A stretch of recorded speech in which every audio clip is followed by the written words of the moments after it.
the question of whether you should be doing a sustaining innovation versus a disruptive innovation is important if one's a startup. So there's a school of thought that large companies are really appalling at doing anything other than sustaining innovations.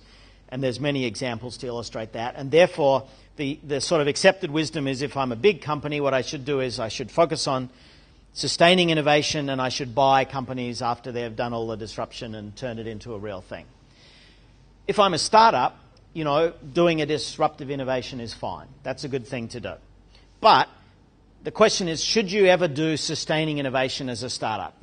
There's a whole range of little companies that get started because the engineers spin out of company X and they just had a really successful product in company X and they know how to make the next generation of that product and they say, we're going to go do that. And we're going to start a company to do it and we're going to get venture capital and we're going to be successful.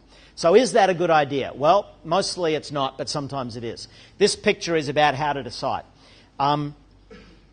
So that next generation of product X, that you know how to do, that you did before in the big company, that's mostly a sustaining innovation. It's 10 times faster or 2 times faster or 20% smaller or whatever.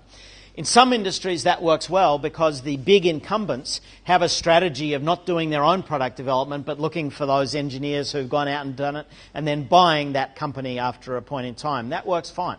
That's the Cisco model in the 90s. They would look for companies like that and buy them.